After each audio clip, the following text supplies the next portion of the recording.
after nearly 50 years of being closely tied to the Southeast Asian culture, and with 18 of those years actually living in the Western Pacific, I kind of have a good idea what's going on here. So I don't tune into a lot of YouTube videos from this part of the world, as I have nothing really to gain from it all. But recently I happened upon an expat blogger who I've never seen before. His name is Joe, and the name of his channel is the California Expat. He visited Guam recently, and he seemed to like what he experienced here, but he did present a few misguided points in his video, and I'd like to set the record straight on a few of those views. Guam is really an interesting place. It's in Micronesia. It's a U.S. territory. It was just about a 3.5-hour flight from the Philippines. I've only been here for a week, so I'm not the best person to say what it's like living over here. One of the first points he made was that the people on Guam are incredibly friendly. And why wouldn't they be? They live in paradise. Is the people, and I gotta say, people on Guam seem incredibly friendly. Just seems like such a peaceful place. I have absolutely no argument with his observation about how hospitable the people are in this part of the world.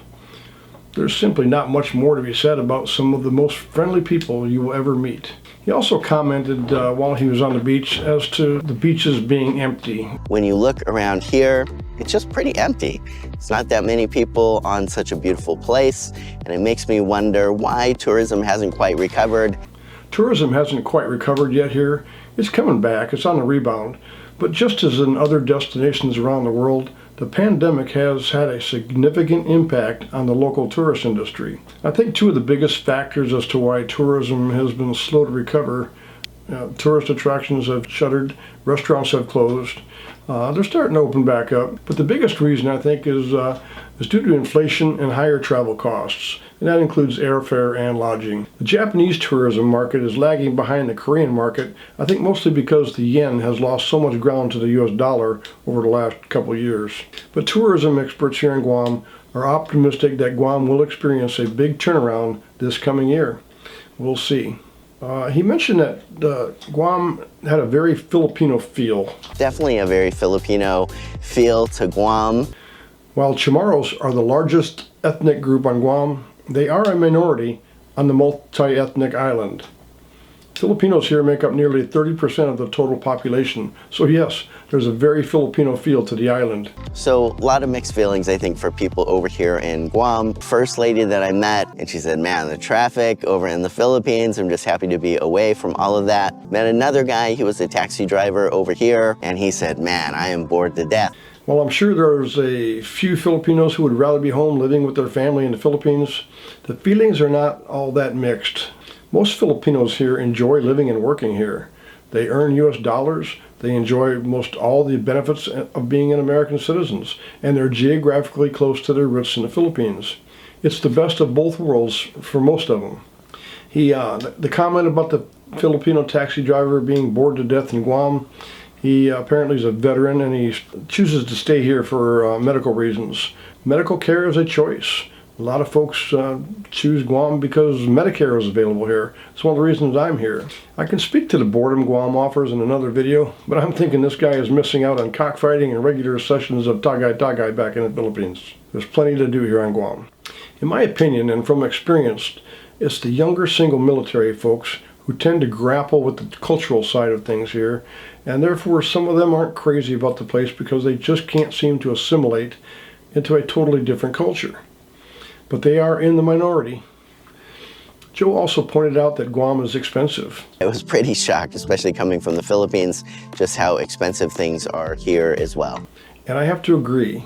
Compared to Hawaii, though, it's a bit cheaper, and also relative to living in California in general, many things here are cheaper, especially housing and taxes.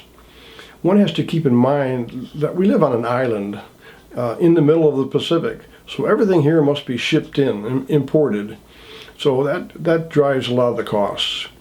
Joe mentioned having a couple tacos and some chips and salsa for lunch, and he spent over $20. Things like food over here were surprisingly expensive as well. I was very happy to get some good Mexican food over here, and just for a couple of tacos and some chips and salsa, it would be over $20. I'm not sure where he ate, but Terry and I just had a big Mexican lunch this past week for about $24. just for even something really simple is going to be about $20, $30. His take on meals for between $20 and $30 also might be a bit inflated, as most lunches on island are very large orders, by the way, and they range from $13 to $18. Once you get out of the tourist areas, prices are a little bit more reasonable. Terry and I most times can split a meal and just order an appetizer. We'll spend, between the two of us, a lunch or dinner, we'll spend $30 to $32 without the tip. From what I have been reading, eating out in the USA is not all that cheap these days either, with a good cheeseburger costing between $12 and $15. Much about the same here. This next observation is where Joe was completely wrong about constitutional protections. When you come to a U.S. territory like Guam, you find out that people don't have all of the protections of the U.S. Constitution. You find out that they still can't vote. And I gotta say, I find that really disturbing, and that they still don't have the rights that any U.S. citizen in one of the 50 states would have. Guam is America. It's a territory, but this is America. And we are afforded all the rights and protections afforded to us by the U.S. Constitution. The one thing that people living on Guam cannot do, though, is vote for the President of the United States. Except active duty military, they can vote. They just have to vote absentee. Otherwise, for citizens of Guam, all constitutional protections and privileges apply. It's pretty simple. If you want to get to know Guam over here, but you have to take taxis, my first step was a taxi. I'm in a hotel that's about an 8-minute drive from the airport, costs $25. At this point, I would like to suggest to the California expat that maybe during his next visit, give me a shout out, but plan on renting a vehicle and getting out and away from the tourist spots for a much more realistic Guam experience. Right now, you can find car rentals for about $29.99 per day, under $30. Maybe even cheaper with some applied discounts. I'm told that there are public transportation over here, but it seems like they're fairly limited. Guam does have a shuttle bus service operated by the Guam Regional Transit Authority, but the routes are fairly limited to the Agana, Tamuning, and Dedido areas, or basically the heart of Guam. There is also a Tumon shuttle, which operates along the most popular tourist routes in the Tumon and Tamuning areas. This is popular among tourists. For the most part, just like anywhere else in America, if you live here, you will need a car. I noticed that there was a bit of influence from American culture, but if you're looking for a beautiful, relaxing place to vacation, you're definitely not going to be disappointed by Guam. Thank you so much for watching this video. We do hope you enjoyed it.